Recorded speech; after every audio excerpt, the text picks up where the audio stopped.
The future of progressive radio.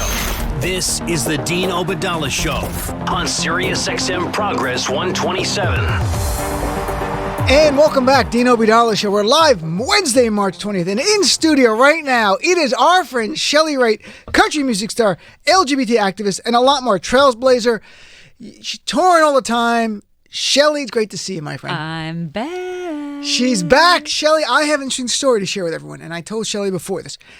With the New Zealand attack on Friday, I woke up like I usually do, like 7:15, 7:20 in the morning. I turned my phone on while my computer boots up. And on the phone, I got a message from you that said, literally, I'm sending love to you and your loved ones today, XO Chely.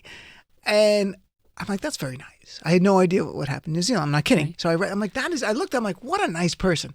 Just suddenly I was in her thoughts and she sent me, I'm not even kidding, right? So then I open my computer and I go to my email first and I have 2 or 3 emails from friends going, just thinking about you. I hope you're fine. And I'm like, did Facebook screw up my birthday? I'm like, well, what is going on? Like, well, what is happening? And then I went like CNN.com like I usually do. And my mouth fell open. And I'm like, oh, and then I understood everything. But first of all, I just want to thank you very much for that kind text. And secondly, I have to tell you, as the day went on, your text and emails I got from other friends and messages on Facebook and Twitter meant more than I thought it was going to, because at first I was just stunned, and then I became more emotional about what had happened. Then so it actually meant a lot. And I wouldn't have thought that. I wouldn't have thought. I'm like, come on, I'm a tough guy, whatever. Right. And then I'm like, no, it really meant a lot. So thank you very much for having the thoughtfulness to do that. Well, I love you. And thank you. That's very kind of you. I actually woke up. I've been having some insomnia, and I awakened at whatever time that news was breaking. Wow. And I couldn't go back to sleep, so I decided, of course, the worst thing in the world you can do for insomnia. I started to kind of flip through Twitter, and I saw it, and I was, then I fell asleep, and then I had, very upsetting dreams, of course. And when I awakened, you're lucky I didn't text you at 3, is all I'm saying. No, my phone's off, so it doesn't matter. Oh, okay. That's why I turn my phone on in the morning, and the first thing that comes up or whatever, there might be a text or a DM notification from Twitter or something like that. Yeah. So that text just came, and I was like, what a that's Chely Wright. But She's out there sending me love. Does that negate the fact that you thought, at first, initially you thought, what a sweetheart, what a really nice person. I still thought you were really nice to do that. There was no need for you to do that, but I thought it was very nice. And I told people on the show, I think I actually mentioned Friday on the show about how my morning began and how it meant more than I thought. And when I was on CNN Saturday talking, and I didn't mention you on Saturday on CNN, but I mentioned how for everyone in my community, the outpouring of support to those in New Zealand meant a lot, because it also meant something to us, and the direct messages of support and kindness or love actually meant more. And I realize now that if a community is targeted for something, telling them not just we stand with you, but we care about you, we love you, means something. It actually does mean something. I'm glad that you felt that. I mean, I remember when the Pulse nightclub massacre happened. I think I understand what you're saying about it meant more as it was a kind of a time release, emotional, the ante was so high, the emotional ante was so high, but those texts, when people reached out to me after that, meant more to me and mean more to me now, looking back on it. Like, they took the time to know that, okay, that was a gay community that was targeted, and that's my community, and you're part of my community. Well, thank you. Do you, because you're a minority and you're an activist, do you feel the pain when other communities go through things like we saw in New Zealand, and not just that, but Tree of Life Synagogue and other minority communities are demonized or even attacked and killed? Do you feel a connection, a kindredness? I do, and I think it would be probably fitting and appropriate for everyone, even if they don't identify themselves as being in a minority group or community. I think it would, if you look hard enough, you really are. Everybody's an outlier in some sense, and if we could all see these targeted attacks as an attack upon us, wouldn't that be something? I'm going to share with you something that I haven't talked about a lot, but when I was a kid, my grandfather had been in World War II. He was in the Army, the Big Red one, 1st Infantry Division, and he took a lot of photos as they kind of liberated some of those camps, and he was very emotional about what he had seen and very overtly told us kids and his children, my mother and her siblings, about what the Nazis had done to the Jews. And I remembered hearing those stories and asking my mom, what's a Nazi, when I was a kid, and she sat us down very, soberly and told us what had happened. Mm-hmm. And because I knew I was different, because I knew I was a closeted kid, I always I thought I had a deeper understanding of what it felt like to be a marginalized person. And so I really identified, this could be misconstrued as something politically incorrect, but I just want to speak from my heart. I always understood that you don't ever want to be somebody that's part of a group that is maligned. Mm-hmm. And, and I went on to, I married into a Jewish family. Right. And I really, in so many ways, I feel like I've always been part of that. Mm-hmm. So. Yeah. I have to say that before 9/11, and I've talked about this on the show countless times, when I was just a white guy and identified as a white guy, I was treated as a white guy. That's what I was. Yeah. When I heard about an incident, some, say, racial attack on someone or some hateful thing or even discrimination, it upset me. Mm-hmm. But it wasn't in a visceral way. It was more in an intellectual way. Like, that's horrible. Like, maybe we can do something about it. Interesting. In the post 9/11 world, not right away, but in the years that followed, especially in the last 7 or 8 years, I've really become an activist in my own community, fighting against bigotry, and then standing with other communities who have been subject to hate and bigotry. I feel much more a visceral response now when I hear about another community being attacked, or when I read about discrimination or hate or, white supremacy. Is so many stories surrounding us now, and you read about the history of this country. And I actually get angry when I go through things because I wasn't told a lot. Mm-hmm. When I was growing up in America, it was whitewashed, our history on certain things. Yeah. And you're like, oh my gosh, how unjust has our country been? And I'm reading a book about Native Americans, a new book about... it's not Buried My Heart at Wounded Knee. It's a new version of that. But you read about the history of Native Americans and how they were treated, and you're like, I cannot believe this. And this history is barely ever told to us. Yeah. And you grew up in the Midwest. I grew up in the Midwest, and I'm not certain what my percentage of Native American is in my family, but I definitely I think it's the Second Fox tribe out of the Dakotas, which is it's probably obscure, but anyway, that's always, I identify with Elizabeth Warren in a lot of ways, in that you kind of understand what your family has told you about who you are. So, maybe I'm 1/1000th, I don't know, but in my mind, that was part of my family story, my family history, and it was really not told to us what happened to the Native Americans in the Midwest. It was kind of like, we're going to dress up as cowboys and Indians. Sure, of course. Everyone did that when I was growing up. I mean, and I look back now and I'm just like, oh my goodness. Well, in this book, and I'll look at the title and the break. It's a great book. It's a new book. It's really, really well written by a Native American guy from, I think he's from Lakota tribe. But it also begins with, I'm sorry?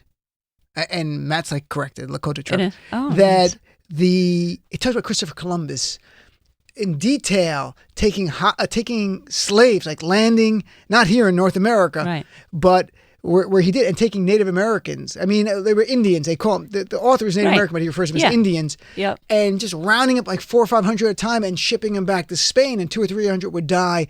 And the depravity of it. Christopher Columbus was horrific to people. Beyond just slave trading was horrible. Yeah, one of the original assholes. Right, and what he did to stay in power. Yeah. And now you read it in detail now, and I'm like, how could anybody, Columbus Circle, that statue should come down. I mean, that is just off, and it's not political correctness. I'm like, people just don't know the history. Right. Because if you shared the history, we really shouldn't honor this. I think most people and if they want to tell me why they honor him, I'm all ears, because they're not honoring him for that. They don't even know that. That's usually what it's about. It's like, oh, he founded America. He didn't really find America, first of all. Right. They're honoring the discovery. They're honoring that spirit of adventure. I get that, but we've got many, many more people we can put on a statue. Clearly. But I'm available. But I want you. I'm just throwing it out there, the Dino Budala statue. It always reminds me of Chris Rock's joke, where he did a joke about Christopher Columbus that he discovered America. So that's there were people there. It's like going in your friend's backyard going, I just discovered your backyard. Like, what? That's There's great. somebody lives here. He's a and genius. that Chris Rock had a great, it was years ago, did on SNL when he was on SNL, so it's like 25 years ago probably. Well, I mean, okay, so are you familiar with the documentary series called New York that Rick Burns did, Ken Burns' brother? Okay, it changed the two my Burns. I'm more a Ken guy than a Rick Burns. It changed my life. Really? We'll just go have dinner and talk about how it changed my life. But anyway, there's one of the discs explores how the Irish were treated here. Oh yeah. Oh my gosh. Horrible. Unbelievable. So we, as American, and I like to read. I've been, I like to say a reader my whole life. Sure. But there's still so much I don't know. So when you dig in to the history of like the Jews and the blacks and the Irish and the Muslim community, it's our job to stay informed and to dig as deeply as we can. So I love question stuff. And I love that you have delineated now the way that you felt about injustice before when you were known as seen as a white guy. Dean Obeidallah. Yeah. But now you feel it differently, and I love that, and I want to be that type of person. You've been an activist for a long time. No. How long? When I almost shot myself in the head in 2006, and then decided, okay, I got to live. And to do that, I have to advocate for myself and for people like me. That really was the beginning of my advocacy for myself and people like me. And then with that, after I moved to New York in 2008. Did you come out then? When did you come out? No, I started my book then. Oh. And then it took me a couple of years to kind of put the plan together the way I wanted to come out, a very particular way, which I did. And I moved to New York in 2008, finished my book. And really began learning about advocacy communities. My friends at GLSEN and GLAAD and the LGBT Center downtown. I really started to learn from these people who understood these, marginalized groups of people, not just gay people and trans people, but everybody. And I started to really learn, and I started to read. Black Lives Matter affected me. Like I was always. I'd like to say I was a person who, was mindful of racial injustice, but I didn't really know what I needed to know until Black Lives Matter. And I began to read books and really pay attention. And so I can't claim that I have been an advocate for everyone I should have been the whole time.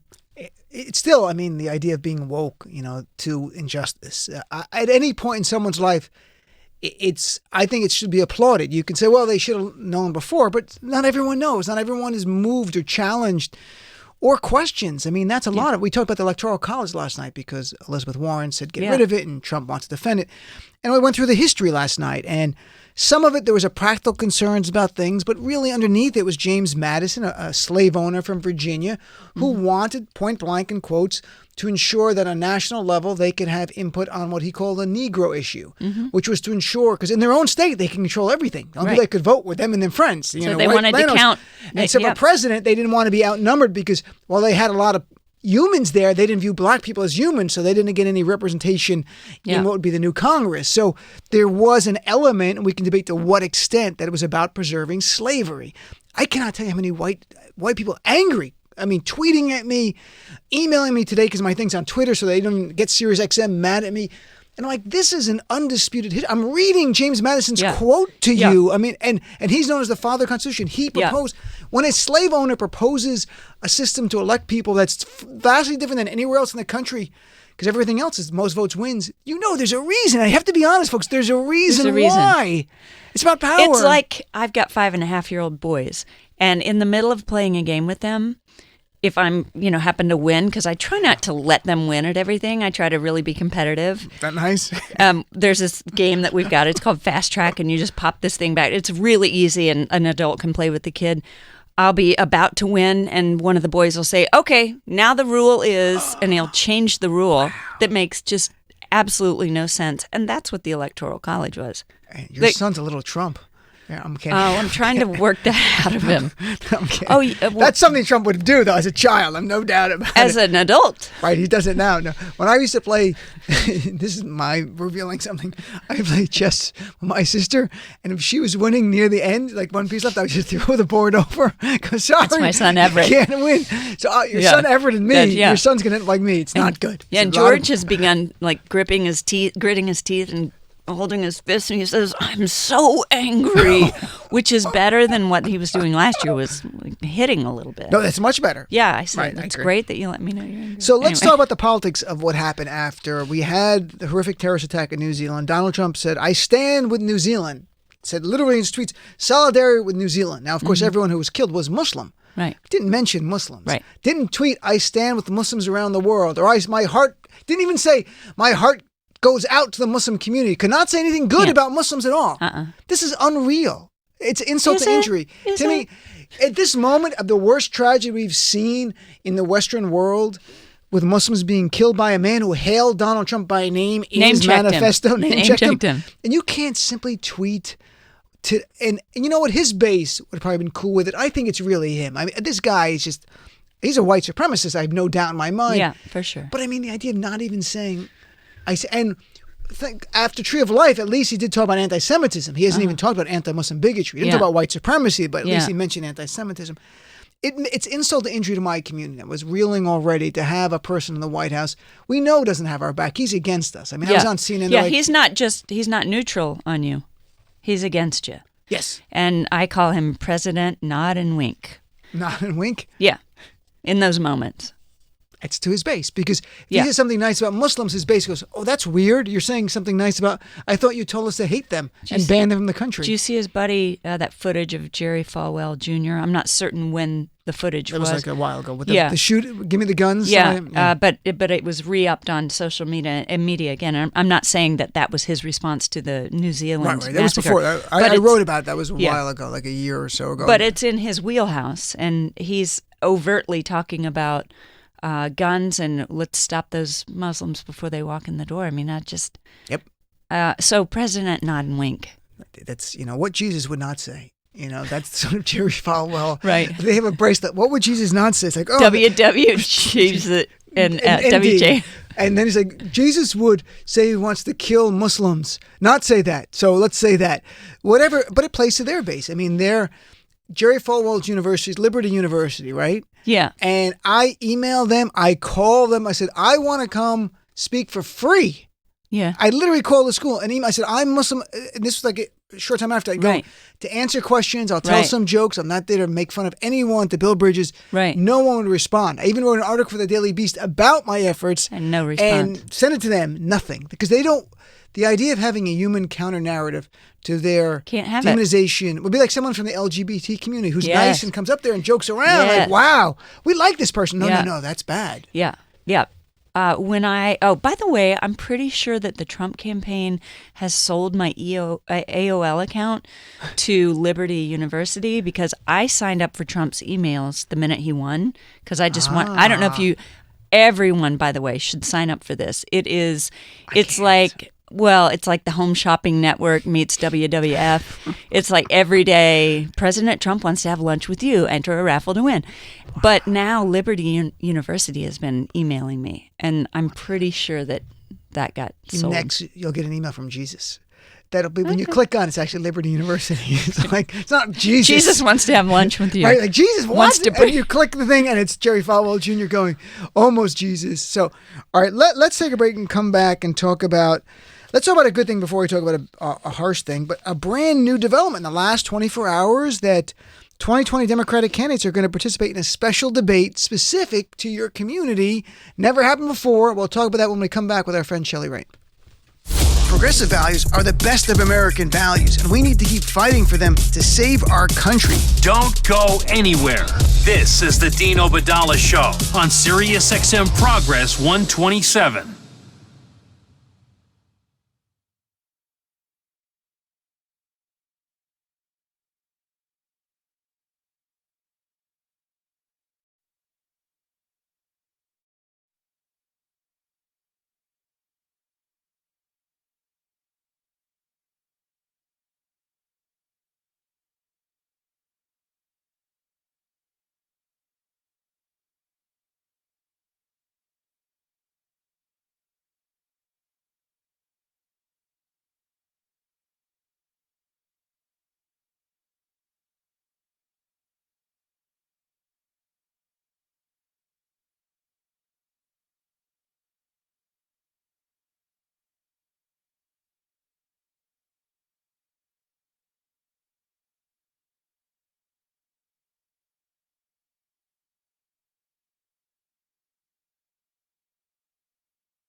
You're listening to the Dean Obeidallah Show, Sirius XM's Progress.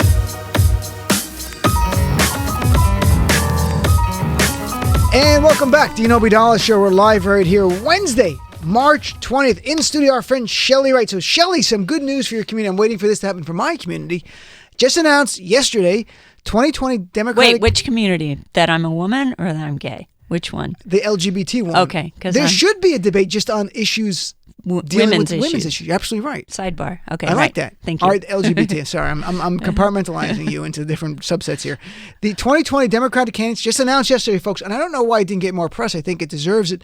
First time ever, there's going to be a Democratic presidential debate where the forums focus exclusively on LGBT issues. It's scheduled for October 10th on the eve of National Coming Out Day, hosted by the Human Rights Campaign and UCLA Luskin School of Public Affairs. What does it mean to you? Gut reaction to hearing about this happening? It makes me emotional.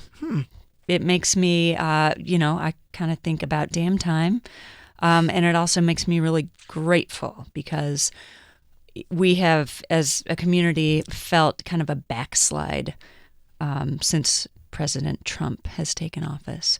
Whether or not it's shown up in policy, it's certainly the attitude and the temperature in America about equality. We've felt like, we're on shakier ground than we had thought or hoped. So I'm grateful, emotional, and about damn time.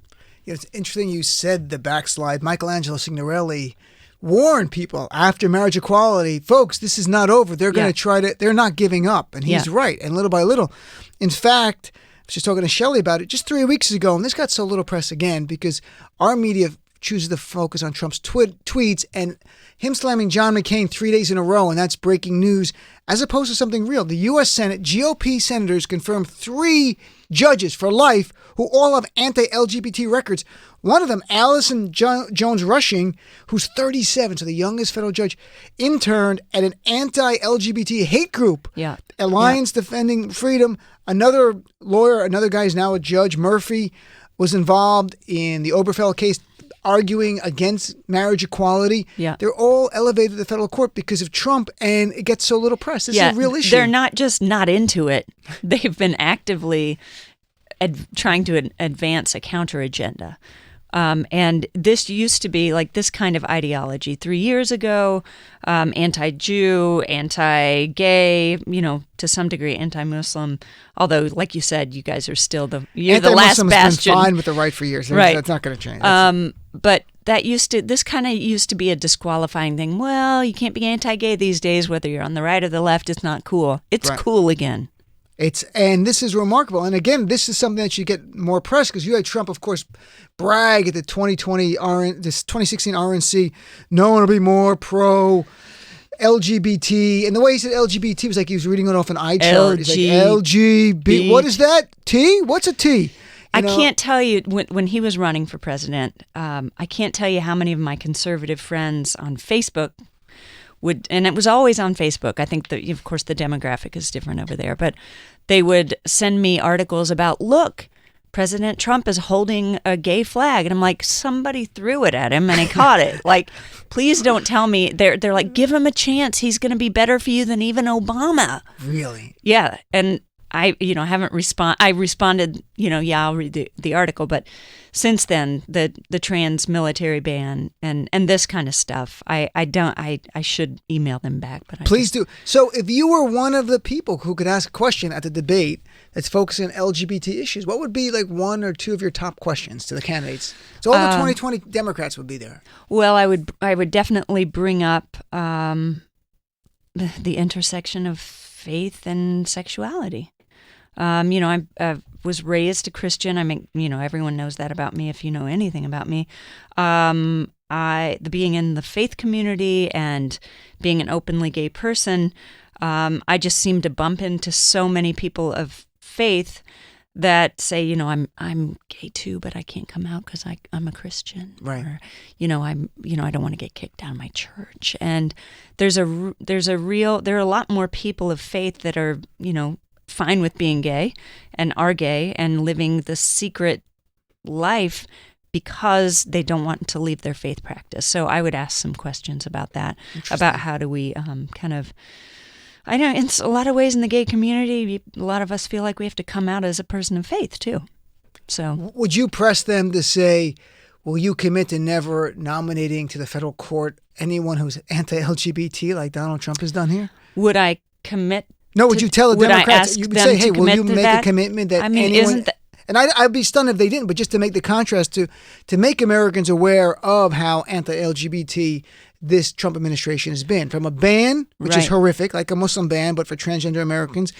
And these judges are on the court for the rest of their lives Yeah. with this anti-LGBT agenda. That's a good thing. I'd ask them that, and I'd also ask them to use their leadership and the bully pulpit to help advance some legislation that bans conversion therapy. Interesting. Coast to coast, up and down, all the way.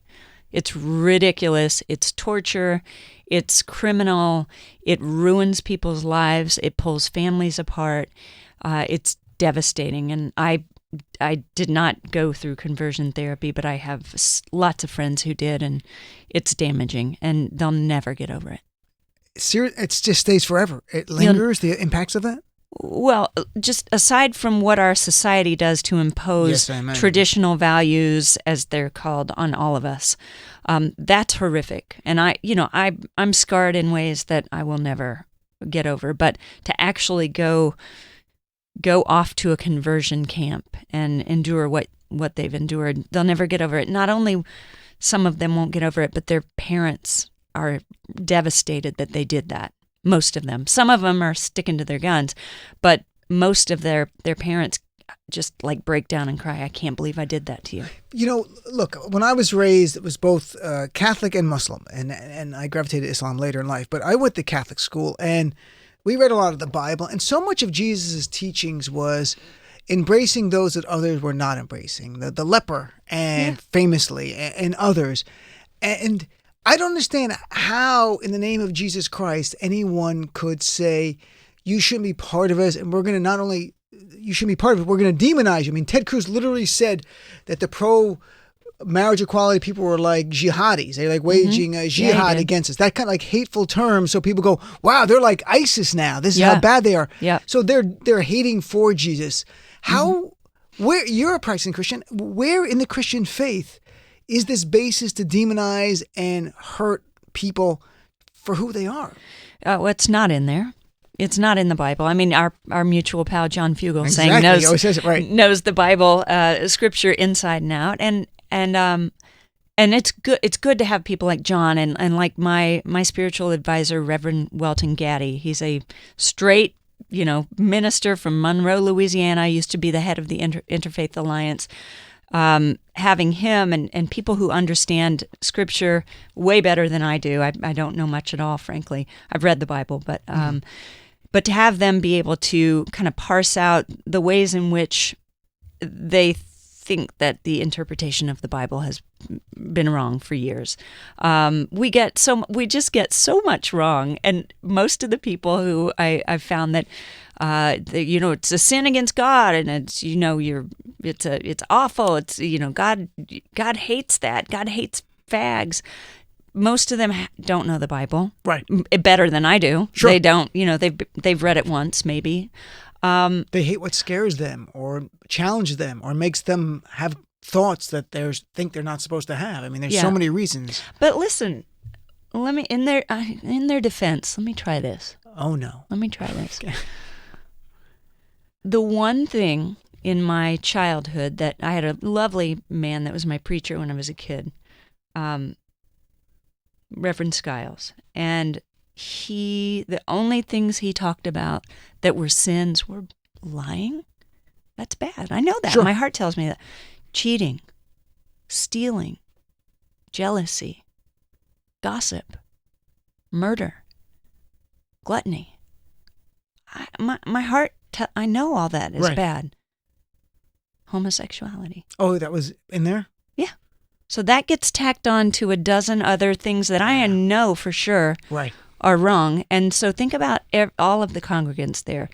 I assume I was the only gay one, probably not, but Probably not. But all of the other Lumped in with ones, murder, yeah, homosexuality. yes. So in the defense of these this farm community of people who, they didn't, maybe some of them read Bible scripture and Bible study, but for the most part, they're hardworking people. They get up every day, take their kids to school, go work the fields, go to the factory, do whatever it is they're doing. And when their spiritual leader, the preacher in the town there, the priest there in the church, is naming all of these undeniable things that you shouldn't do, and the other one on the list, based on, look at this little passage here, homosexuality. Think about that. It doesn't make them, I don't think it makes them hateful. I think it makes all of us, as the body politic or the body electorate or the body, faith community, ignorant. And that's okay. I've been that ignorant person before. That was okay in the 70s and the 80s, but we, as Oprah says, I name check her every time I'm on your show. As Oprah says, when we know better, we do better. Interesting. When we know better, we do better. I think you've said that before. I like that expression. When you know better, do better. But think about that. Think about that whole laundry list of sins that you and I both would agree, yeah, you shouldn't do any of that stuff. It's like almost the 7 deadly sins right there. I mean, you're actually going for like gluttony, and sloth isn't in there. And they slide that in there. And they put something else in, homosexuality, and people are like, oh, that's right, it's horrible. If you grow up being told any group is horrible, whatever it might be, you're in effect radicalized to dislike them. Might not commit an act of terror against them, but it also explains why you do have acts of violence and even murder against people in the LGBT community, because they're told over and over and over, this is as bad as murder, what they're doing. And like, oh, I got to get rid of that and do that. So, all right, let's take a break. We're going to come back, talk about the 2020 race. It may be a really hard topic here about another person dying in control of the U.S. Border Authority in our name, folks. I mean, the 4th person to die since December, getting no press because the entire media is covering Donald Trump's tweets and his ongoing attacks on John McCain, who, it is despicable he's doing that, but a 4th person died in custody and the media is not even talking about it. So let's take a break and come back. Look, it's time the media start calling out Trump's false statements for what they are. Lies. Trump is a liar. And by the looks of it, he's lying every day and twice on Sundays. The Dean Obadala Show.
Welcome to the Dean Obadala Show on Sirius XM Progress 127. And welcome back, Dean Obadala Show. We're live right here, Wednesday, March 20th. Me and Chely looking at Fox News, and it's 1955 on Fox News. They're doing a whole story on I'm not kidding, the evils of pot smoking. I'm not kidding, folks. Yep. It's and like look at Tucker's face. The demon weed. Look at Tucker Carlson's like, oh my God. I'm not going to talk about it. I want people to switch the channel and watch Fox News. But it is 1950s. And it is. Yeah. Diversity of the Fox News is different shades of white, and that's what they have. So a quick thing here, something on an upbeat note here. Quip is a toothbrush I use every day. It is great. I'm telling you. Do you really? Yeah, I do. I use it 3 times a day. It's fabulous. Because they sent it to me like over a year ago. It's battery powered, feels like electric toothbrush. It's light, sleek, doesn't take much room up. If you have a small bathroom, it's perfect. I have a small bathroom. And has very sensitive sonic vibrations. So if you have any gum issues, like I have some receding gum, no problem. Because sensitive sonic vibrations is the key. And you try it 30 days. If you don't love it, if Chely Wright doesn't love the Quip toothbrush like I do, or any of you, you can send it back for a full refund. But I bet you're going to love it. And gets rid of your bad brushing habits, because when you press the button, 2-minute brush every time, just like dentists say. Right. And every 3 months, they send you a new toothbrush head, just like dentists say you should do it, for $5. And the toothbrush itself starts at $25. Oh, that's you a cannot steal. beat this. I'm telling you, folks, you're going to love the toothbrush. I do. I use it every day, 3 times a day. And here's the best part. The first refill for free, because you listen to the Dean Obadala Show. If I could give you a free toothbrush, I would, but they won't let me do that yet. Maybe in the future. Just go to getquip.com, GetQuip.com/Dean. Got to use the /Dean part. Listen to me, your buddy. Free refill. Getquip.com/Dean. All right, Chely, let's talk about this horrible story that should have gotten so much more press coverage, but sadly it doesn't, because Donald Trump tweeted about George Conway, or a repeat of SNL. A 4th person died in U.S. custody last 2 days, and fourth person to die since December, not in like the last 2 years of the Trump administration, to December, in custody of the U.S. Customs Border Protection. This time was a 40-year-old man who died early Sunday. He had flu-like symptoms, kidney failure, liver failure. They finally take him to the hospital and he dies. You don't have like overnight the Simpson have liver failure and kidney failure and die. The guy was dying and they did nothing. Ultimately, they took him to a hospital and then he died. 4th person. And to remind people, a 7-year-old boy and a girl, 7-year-old girl and an 8-year-old boy died in December in our custody. There's a 4th person. And remind me, Dean, when was the last time a person died in custody, in DHS custody? I'm not exactly sure. I mean, this one was Sunday. No, I mean before these 4 in December. I'm not sure, but we didn't hear about it until the new. I'm sure some people died somewhere, but I can tell you, at the time of Trump, we've not heard about it before, because if we did, it would have made press, I think, at least in the beginning, because when the kids died, that did get press. Yeah. Now a 40-year-old dies, like, it's not a kid. He's 40. I know. It's like he had a good run. I mean, this is the problem with the media, that this should be a priority. If you don't want to make this the number 1 story, I get it, but can you make it number 2, number 3, as opposed to debating? How many panels have you watched? Why won't the Republicans speak up? They're not going to speak up. Are George Conway and Kellyanne Conway fighting? Who cares? I know. So what do you think of this story, man? How heartbreaking that. Do you think the UN or some outside agency should be calling for investigation to the United States government? Well, we've lost our alleged moral authority, America. You know, we used to be that thing. We used to be that entity. I think somebody is going to have to get involved and kind of look us over the way that, you know, we claim that we look other countries over. I mean, we're blowing it. Let me just bring up the thing that Rachel Maddow talked about. I'm totally fangirling about Rachel. I know. In the break, all she was doing is talk about Rachel. Rachel did a segment the other night about a person whom was appointed by the Trump administration that is tracking women in custody, girls in custody, their menstrual cycles, how pregnant they are, if they've asked for an abortion, and denying them the opportunity to get an abortion. This is all hands on deck, red alert, so upsetting. And the news is covering the Conways. it's Christian Sharia law happening in this country. This is what I call it. Anytime you try to turn your religious text into law, I call it Sharia. There's Islamic Sharia. There's Christian Sharia. Yeah. And that's what's going on. So let's talk for a couple minutes here about Kellyanne Conway. I'm kidding. Let's talk about 2020. It's except for maybe Joe Biden, it seems everybody else is in. We talked last time. Are you excited about anybody new come in that all of a sudden you're like you different view on things? Or I still really want Kamala Harris to be at the top of the ticket. And she's moved up a lot in the news polls. She's third now. And the national polls don't mean as much, but it's one we use as a metric. But yesterday's new CNN poll, it's Biden, Bernie, and then Kamala Harris. Guess what? What? I don't want her to be at the top of the polls. Because she will lose. She becomes the target and everyone goes after her. Yeah, and nobody ever wins that's leading. That's just not how this works. I think Jeb Bush was leading at this time for the GOP in 2016. I've said it before. I'll say it again. I'm a big fan of Joe Biden's, but I don't think he should run. I don't want Bernie Sanders to run. He's running, though. I know. Oh, yeah. You can't stop him. And Joe is. Too. Joe Biden's going to run. Biden's going to run. Every day there's another story. Joe Biden's almost confirmed he's running. I'm like, oh, you have to keep writing that article for us? We get it. Yeah, we know. So I like Kamala Harris. I really like, not because he's gay, but Buttigieg. Peter Buttigieg. Buttigieg. I feel like his responses, like off the cuff, are, okay, first of all, he's smart. Sure. He's a Rhodes Scholar. Yeah. He went to Harvard. He's a military veteran. He's a vet. He is obviously a really strong person. He's out, and being a politician who's out has got to be tough. But all of that aside, his answers to what gets kind of thrown at him are really measured and smart and just a little bit they're a lot deeper than a lot of the answers we're getting already that are just kind of stock answers from everybody. I wish that the Beto coverage didn't feel so crazy to me. It feels like, oh, he's just like Obama, but he's not Obama. And I feel like he gets a little extra coverage because the media really wants a white guy. I do. I'm sorry. Well, look, I'm not white anymore, so I'm not against that. But at the same time, I think the media's greatest bias is towards ratings, and they've determined on some level that Beto O'Rourke delivers them some ratings. So the minute well, shame on them, right? And the minute because I'm hoping people don't blame Beto for the fact he's getting his ratings, because he could end up being the nominee. He might not be the nominee. He might be a VP pick. Well, he might be nothing. But I get a sense of the resentment towards the media coverage. That's where it should be. These are executives making a choice to have him on. Do you feel like I'm mad at Beto? Because I kind of am. I've heard that from other women. Right. I go, don't get it, because the minute another flavor of the week comes along that gets them more ratings, they stop covering Beto. Last night Kamala Harris was on Jimmy Kimmel, so she's getting good press. Now she's third. She's the top woman in the polling, and I think that you're going to see more and more press for her. Let me ask you this. Mm-hmm.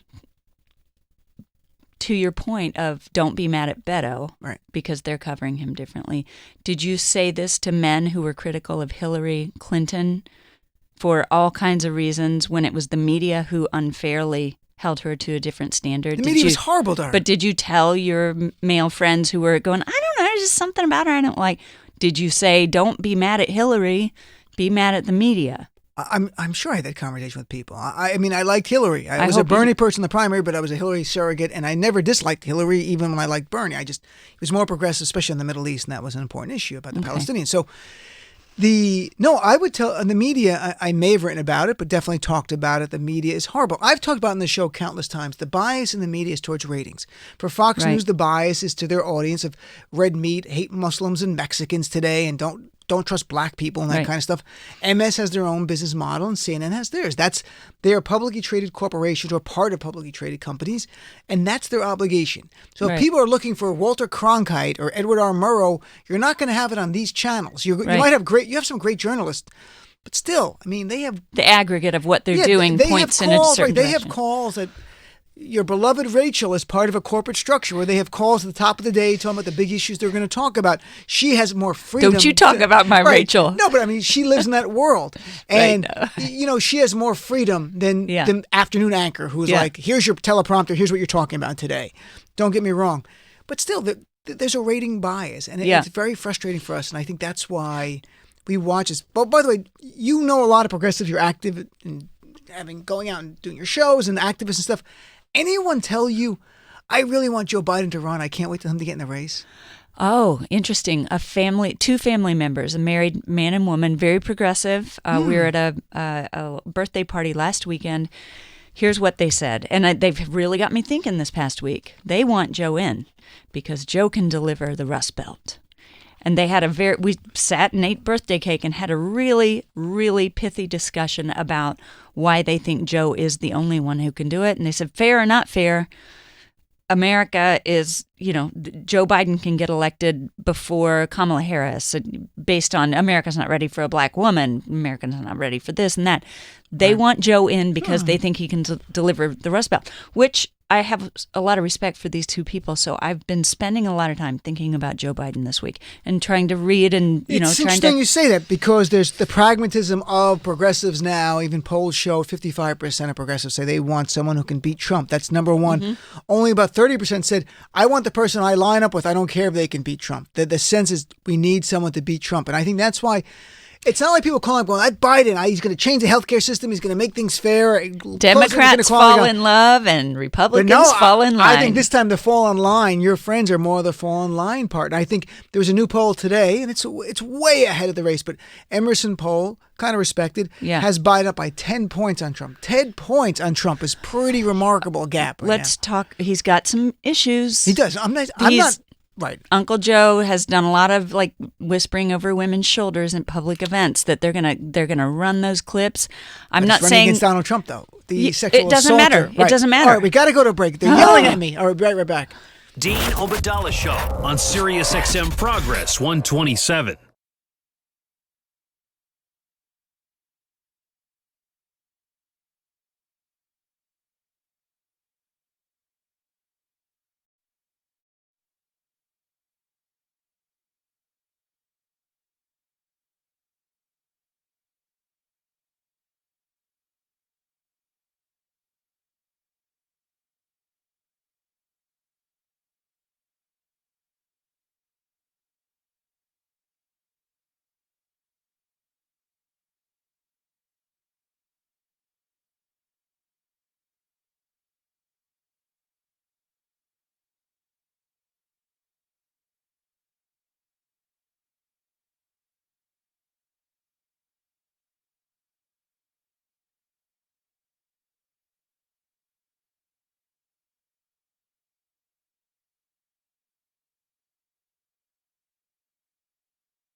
Dean Obadala Show on Sirius XM Progress 127.